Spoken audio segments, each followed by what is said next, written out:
और जब कोई लड़का नई जीन ट्राई करता है ना, बाप का दूर से रिएक्शन आता है कि बेटा यहां से टाइट तो नहीं है जीन्स।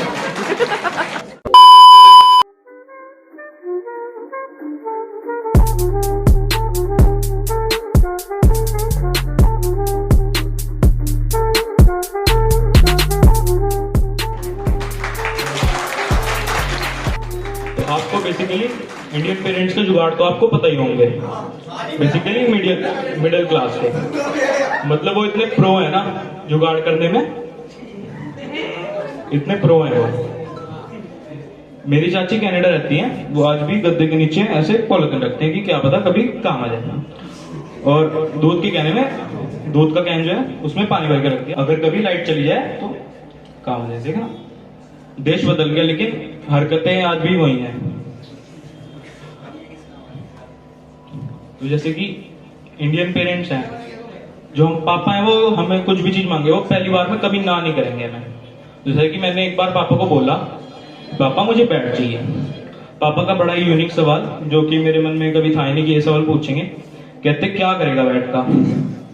मैं कहा पापा आपने हैरी पॉटर देखी है? पापा कहते हाँ देखी है। मैं कहा हेलीकॉप्टर पे वो जैसे झाड़ पे बैठ के उड़ता है ना, मैं बैट पे बैठ के उड़ता।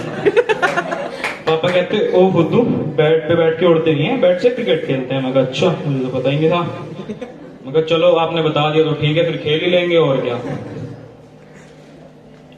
और मम्मी के हमारी अलग अलग लॉजिक होते हैं। सैटरडे को बाल नहीं कटाने, कैंची नहीं बजानी, चप्पल उल्टी नहीं रखनी। मैं इतना हरामी, मैं जाते सैटरडे को बाल कटाने, एक दिन चप्पल उल्टी पड़ी हुई थी मेरी, मैं आके बैठ गया, मैं फोन चलाने लगा। मम्मी कहती इसे चप्पल उल्टी पड़ी हुई है, इसे सीधा कर दे। मैं कहा छोड़ो ना, क्या करना है, क्या होगा इससे, कुछ नहीं होता छोड़ो। मम्मी कहती कर दे। मैं कहा क्यों? कहती मम्मी लड़ाई हो जाती है। मैं कहा कुछ नहीं होता छोड़ो, मैं बैठ ये पबजी खेलने लगा। 2 मिनट बाद मम्मी ने वही चप्पल उठा के हेडशॉट दिया। कहती देख होगी लड़ाई। मैं कहा यार ये भी कोई बात है। और अगर तुम्हारे पापा तुम्हें काम दे ना, ये काम कर ले, तो तुम बेसिकली पूरे होश और आवाज में पूरे ध्यान से ये काम करना चाहिए, कि वहां से पता नहीं पापा के उससे क्या हो जाए। तो एक बार मैं और पापा बैठे हुए थे, पापा कहते बीपी लो लग रहा है, जाके कॉफी बना ला। मैं कहा ठीक है, मैं गया कॉफी बनाने। मैं किचन में गया, फ्राई पैन रखा, उसमें 50% पानी वाला दूध डाला और चीनी डाली और कॉफी के डब्बे में से कॉफी निकाल के डाल के बना के पापा को दे दी। पापा ने फिर जैसे ही एक घूंट पिया, कहते इधर आ। मैं गया, मैं सोच रहा कि शायद शाबाशी देने के लिए बुलाया होगा कि मैं बनाता हूँ इतना कुछ अच्छा हूँ, है ना। और इस बात से मैं कोसों दूर था कि कोई दूर खड़ी मुसीबत मेरा इंतजार कर रही है। तो मैं जैसे पापा के पास गया, पापा ने दिया एक कान के नीचे पैर। कहते साले ये क्या बना के ले आया, आज ही बाप को मारने का इरादा है, आज ही प्रॉपर्टी सारी अपने नाम करेगा। इतनी देर में आती है मम्मी की आवाज।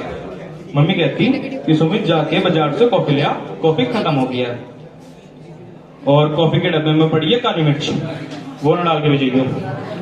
मैं कहा मम्मी अब तो धप्पा हो गया, अब धप्पा हो गया, अब जाके दोबारा टाइम दो।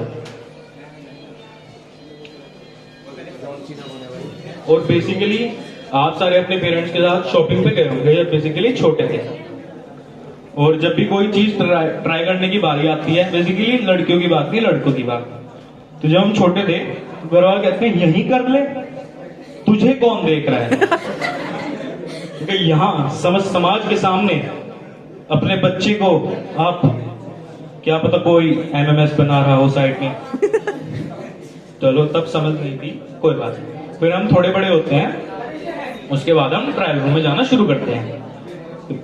मतलब बेसिकली जब कोई लड़की ने ड्रेस ट्राई करती है तो कॉम्प्लीमेंट्स आते हैं कि wow my daughter looking like a princess, like a dog. और जब कोई लड़का नई जीन ट्राई करता है ना, बाप का दूर से रिएक्शन आता है कि बेटा यहां से टाइट तो नहीं है जीन्स।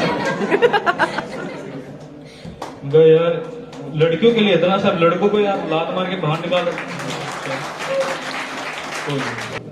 और आपने कभी बचपन में पैसे कमाए हैं? नहीं कमाया तो मैं बताता हूँ, क्योंकि हमने बहुत कमाया है। तो जो हमारा पहला सोर्स ऑफ अर्निंग था वो था घर वाले। अगर उन्होंने कोई सामान लाने के लिए भेजा और हम गए सामान लाने, और सामान लाके उन्हें वापस दिया और हम चले गए, अगर उन्होंने बोला वापस आ तो सारे पैसे दे दिए, वरना जेब में डाल लिए।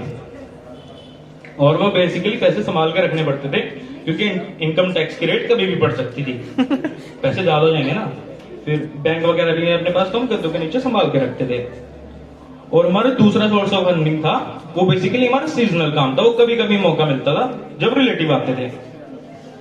और आपने देखा होगा जितना दूर का रिलेटिव होगा वो आपको उतने ज्यादा पैसे दे के जाएगा, है ना। तो लोग कहते हैं टाइम इज मनी, मैं कहता ना, डिस्टेंस इज मनी।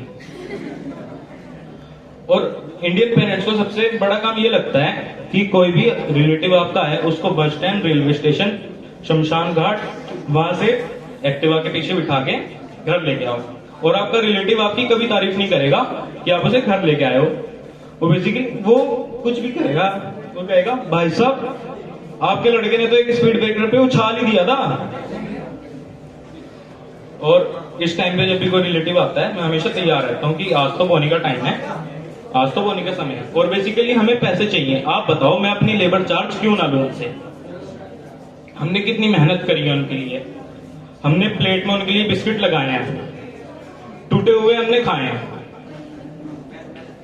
और जो 2 लीटर की बोतल है ना कोल्ड ड्रिंक की, उसको मुंह से लगाने का जो पीने का मजा है, स्पेशली रिलेटिव को देने से पहले, वो मजा किसी चीज में नहीं आता। और सारा काम हो गया और रिलेटिव जैसे ही बोलते हैं कि भाई साहब अब हम चलें, जैसे ये शब्द मेरे कानों में पड़ते हैं और मेरे को पता चलता है कि दुल्हन की विदाई का समय हो चुका है। और इस टाइम पे मैं गेट पर जाके खड़ा रहता हूँ। मैं बोनी का टाइम है ना, तो मैं अपने पैसे लूज नहीं कर सकता, तो मैं गेट पे जाके खड़ा होता हूँ। और उसमें से एक निकलता है घटिया रिलेटिव, वो जाते जाते वो काम कर जाते हैं रिलेटिव। ऐसे एक रिलेटिव मेरे को जाते जाते फटा नोट दे गया, मगर तू आ सही अगली बार तेरे को फटे दूध की चाय पिलाऊंगा मैं। और हमारा तीसरा सोर्स ऑफ अर्निंग था, वो थी हमारी दादी। अब दादी को ऐसे पीछे से आके हक करो की दादी, उसको पता है उसके पोते ऐसे हाय हेलो करने नहीं आते हैं, उसको पता है वो गए अब 20 रुपए। और दादी के लिए एक बार चीयर हो जाए एक बढ़िया सा।